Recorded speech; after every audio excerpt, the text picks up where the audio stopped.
Hello and welcome to Business Reporter's The Future of Banking and Financial Services campaign. I'm Alistair Greener. We all remember the Bitcoin craze at the end of 2017. The exchange rate of the most well-known cryptocurrency has skyrocketed, which defined all topics of professional conversations and the public discourse. Is it a bubble? Is it a new currency? Most journalists and their readers have asked only the popular questions. But the headlines and sensational pull-out quotes from financial expert interviews have hijacked the attention and forgotten that behind the cryptocurrencies, blockchain and the highest standard of mathematical problem solving, a new paradigm is emerging. We know it as the token economy. It's time to understand this new paradigm, the challenges and the opportunities coming with it. To help us, we're going to talk to Nicole Anderson from Redsand Labs. Good morning. Good morning, Alistair. Now we hear all these terms, sort of token, digital currency, banknotes. What's the difference between all of them? Right, well, we all know what a banknote is, I presume. And I have fewer and fewer of those, by the way, in my purse. I'm sure you do in your wallet. Digital currency is used interchangeably. It's actually used to describe the digitization of traditional money. So in some economies of the world, central banks are actually trying to force through e-money and digital money, but actually it's represented by, the cash in the vaults. But it's also being used to describe this new world of digital assets or virtual assets and crypto assets. Tokenization is much more a blend of the store of value, some insight, intelligence. You can actually, it's code, so you can store value, whether it's a means of exchange, a currency, but you can also embed rights associated with owning that store of value. And that's what makes the difference between a static piece of paper in your hand and this new world of owning a token. What you're implying by having these new world order, as you described it, of finance, is that there's something wrong with the existing system. Is there? Well, I guess, 2008 probably told us a lot. We're all suffering still. Regulators, stakeholders in finance, consumers the most. We're still living with the aftermaths of a fundamental breakdown in our financial system. And if you look at the plethora of innovation in financial technology, what we typically call fintech, it's really been based on this huge dissatisfaction and mistrust of what was the traditional financing system. When you blend that with the cost of living and, the division between segments, wealth stratas growing, the divide between the less fortunate and the more fortunate, only growing in the last decade, you can understand that the urge to find a different way of being financially buoyant, finding a different way of being included in a financial system is only growing. There is reason for why we've got to this position. There is argument that, still there is a necessity to control and regulate this new industry. And I think many who are in the industry actually agree with that. But how we regulate, how we control, and how we provide constructs for this new world of financial value needs to be different from the way in which we've actually regulated traditional assets and financial systems of the past. And how do tokens help overcome some of those problems from the past? So the great thing about tokenization is it is a digital, encrypted representation of value and information. So with that in mind, you can simply tokenize almost any asset, right? You can tokenize property, you can tokenize energy, you can tokenize that cash in your wallet or in my purse. It can be fractionalized. And this is the key thing. So you're now embedding the ability to distribute value far more elegantly. You're able to combine that with intelligence, ownership, rights, and you're also able to activate instruction from tokens. So you can actually initiate what is typically called a legal construct or a smart contract from a token. When you combine all of this, you can understand the excitement, right? In the traditional world and this new, the new incumbents coming into market. Tell us exactly how the tokens work, or tokenization works. Well, tokenization is only possible because of technology in the form of blockchain. So there's a lot of noise and a lot of hype around blockchain, and we could spend a day on that topic alone. But fundamentally, blockchain is or DLT, as it's commonly referred to, distributed ledger technology, is a decentralized database. It basically is a network of nodes or points which store information in encrypted form. So no longer are you storing information on a central repository like a typical server, but actually information in mirror image form is distributed on blocks on this network. And these nodes are not governed by anyone. In fact, many nodes are controlled by what we call miners. So if you understand Bitcoin, you'll understand that actually there are entities, there could be individuals, there could be companies that actually mine blockchain to extract a block of value or a coin. All of these nodes are incentivized to make sure that all other nodes have the exact replica of that block, and any intrusion is therefore eliminated. So it's this amazing invention of ability to create value bit by bit, a confined and controlled, self-governing, self-regulating, distributed, decentralized network which doesn't need any intervention or any governing body. And this token world is really proliferating and providing new financial models because of this underlying technology. So tokenization is a really, really big theme. How does the tokenization economy support inclusion? What this has enabled is, first of all, the curiosity of this. There is actually a new way to actually retain and access value through this technology. So that's spurred on a lot of interest because there's no control yet of any intervention from a central authority that enables almost anyone to participate in this new crypto economy. So if I had the wherewithal, the energy, the technology to actually mine my own Bitcoin, and believe you me, I know many people that do, I could participate and actually begin to actually accumulate wealth. So there are no restrictions beyond understanding the technology and perhaps investing in a little bit of technology to be able to mine this technology. But moreover, I spoke about this fractionalization. So right now, Bitcoin's pretty expensive. It was a lot more expensive, as we were saying previously, at the beginning of the year, but it's sitting around the $5,000 mark. So by the time, this episode goes out, who knows? And, many people can't afford to buy a whole Bitcoin, but they can buy a fraction of a Bitcoin. You can't really, you can't have a fraction, technically of many assets. Not only that, right? The exchange of these crypto technologies actually are being used, or tokens are being used to fractionalize other assets, which talks a whole different opportunity for inclusion.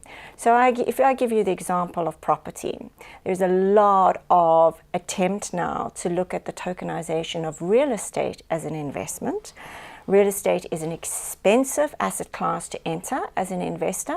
You have to sit on your hands for a very, very long time to earn return, once that building is built. And you generally have no visibility of how that asset is growing and whether it's going to be completed on time. So you're at the mercy, essentially, of a good supply chain and a good construction company.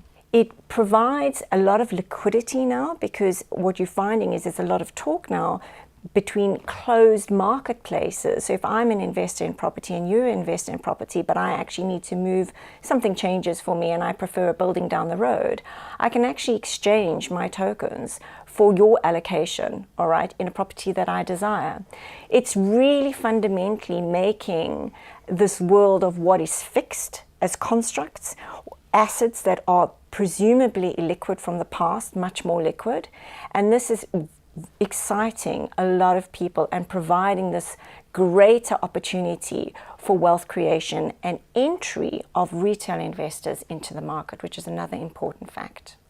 It's interesting you say it's generating a huge amount of excitement at the moment, but having looked at your website, you know, Redsand Labs has been around for 8 years or so. So what is it about now that we're suddenly hearing about blockchain, we're hearing about the digitalization of currencies and so on? What is it about this particular moment in time? I would say on parity, the tension in any market and any innovation generally comes from you and I. You know, man, woman in the street.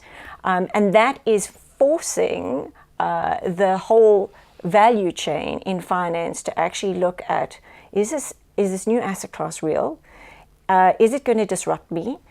Is there an opportunity to offer new financial products based on, you know, this construct of a whole new asset class?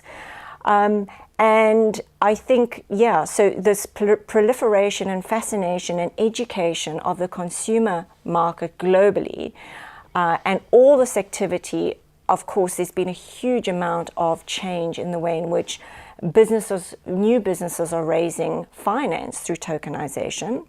In the last 5 years, we've seen nearly $30 billion raised via digital cryptocurrency mechanisms or tokens for fundraising, which is displacing traditional financing mechanisms already. You've talked about decentralization. Tell us a little bit more about how that works in practice. Well, decentralization is a theme that I think we've seen for many a year. We collectively, globally, are still paying the price for a failed financial system, and 2008 was the beginning of that. And dare I say it, we the world over are still suffering from the breakdown of that. So fundamentally, the notion of trusting central authorities, whether they be the traditional institutions or regulators or authorities, is waning and has been waning. And that is why in financial services, these new entrants, these new innovators, these fintech companies have grown to such a degree. So decentralization, the idea of moving power away from big central paternalistic authorities to, you know, more incumbent, agile entities that actually understand me more, that can serve me better, is really a theme. And by the way, this is happening in economic orders all over the world. So our trust in moving from central authorities where there is value and stability to actually there is trust and access in businesses and economic value that is not centralized is really the notion of decentralization. And of course, we've spoken about blockchain. Blockchain it fundamentally brings that to the fore because the entire premise of the technology is about decentralized authority. Decentralization and self-governance will ring alarm bells for some people because they suddenly think, actually, how can you then go about making sure that it's safe and secure? It is really about looking at the blend of where this market adoption can grow safely. There are cases where actually, and we face this a lot with certainly in the business context, where blockchain is just not suitable for a whole lot of reasons, all right, in adoption. So for all the noise and the fascination and the excitement, there's actually quite a lot of disappointment at the end of the day for some businesses when they realize that actually they actually don't need to operate off a blockchain. And by the way, it's also a nascent technology, right? It is slow right now. So that's getting in the way of fundamental businesses that rely on mission critical systems that are high, fast paced.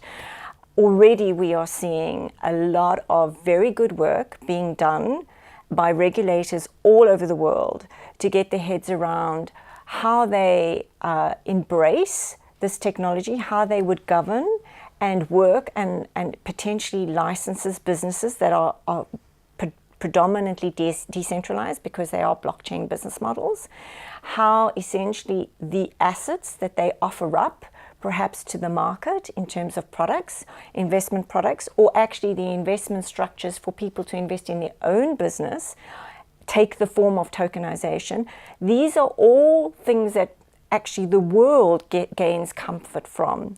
So I think there is definitely a place for the convergence of all the good that decentralized ecosystems and tokenized ecosystems can bring to the world.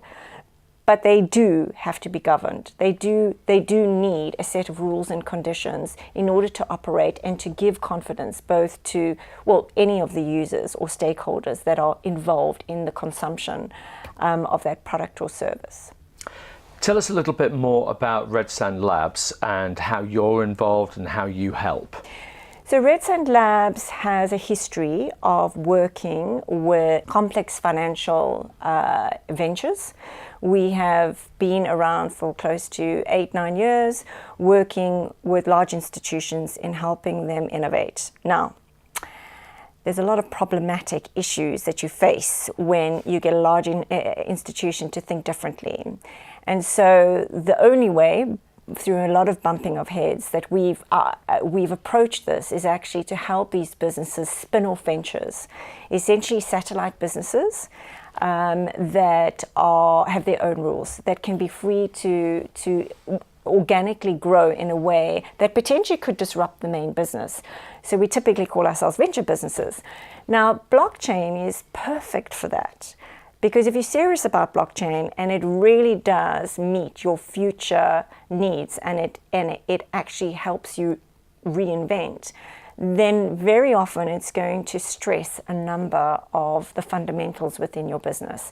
How you raise money, how you finance your business, potentially how you offer up commercial value, how your processes work, how your value chains work. And so we've adopted, in Redsand Labs, we help essentially grow kernels of businesses in complex areas of financial services. To this date, we've done 12 projects that have gone from idea through to market-ready products, and they've spanned a whole range of capability, from retail banking right through to wealth management, asset management. And now we're starting to see mandates come through outside of financial services, such as energy, real estate, and actually tokenizing innovation and IP is another very big area. There's a huge promise of huge benefits and huge rewards.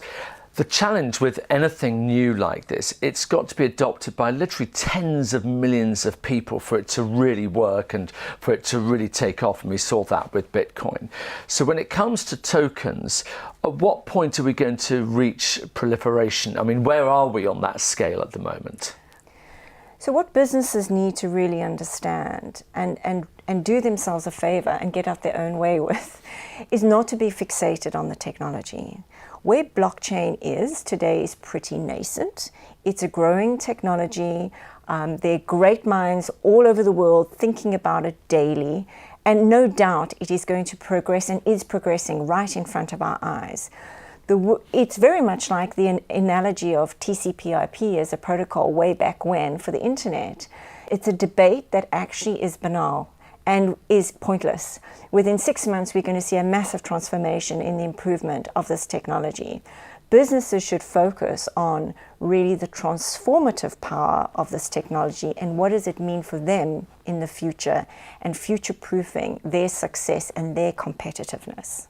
Okay, you said it's very much the early days, but there is a big promise. You yourself have said how heavily you're invested in the whole concept of tokenization, and you're looking very much at the future. So give us a bit of a glimpse. How is the future looking for it? Where do you see things in, say, 3 to 5 years? What should we be looking at that point?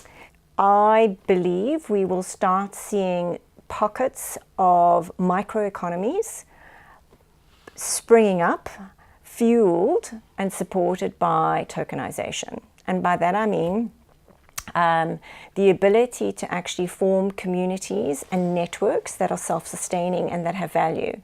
Again, if I come back to the property example, imagine, the inhabitants of a particular residential community being able to use a coin that actually pays for the services and the utilities and normalizes all the friction points, and the use of energy, for example, can be tokenized. Not only that, those inhabitants of a property can find new ways to release capital in the property that they actually live in. All right, so that nudges up against the mortgage market, because essentially the value in their property is tokenized. So you're starting to see how this microeconomy of tokenization can be used, and suppliers to that ecosystem, service providers, businesses that operate in a community, adopting this new means of exchange, all to attract the patronage of people living in a confined community. That's one example, right? And it's very tangible, and it's already happening today. I mean, I'm working on a few projects like that. So I think that that's absolutely viable, and if you replicate that, a lot of what you're seeing in business models, new business models that are tokenized, are fundamentally based on stakeholders participating across a platform. And those stakeholders either are users or consumers of a service, or they are incentivized to make that platform run efficiently. And that is wealth creation, and that is inclusion. Another great example is the adoption of cryptocurrency in regions of this world where there is failure on the part of central governments. Think of Africa, think of South America. Now you have an ability to maintain, technically, access to the unbanked, all right, or fuel the access to people that have never had access to expensive financial products. They, through wallets, can actually send cryptocurrency as a means of exchange, because the remittance market is absolutely huge. It's one of the biggest markets in financial services, but incredibly costly. This is all actually happening today. It's not a matter of if, but when. And I think, this notion of the traditional macro economies being supported by these new microeconomies is a big reality. As you say, it is very much here and now, and the future is incredibly exciting when it comes to this whole new technology of financial services. We'll have to wait and see what happens, but you've certainly given us an exciting glimpse into that. Nicole Anderson from Redsand Labs, thank you very much indeed. Thank you, Alistair. Great to be here.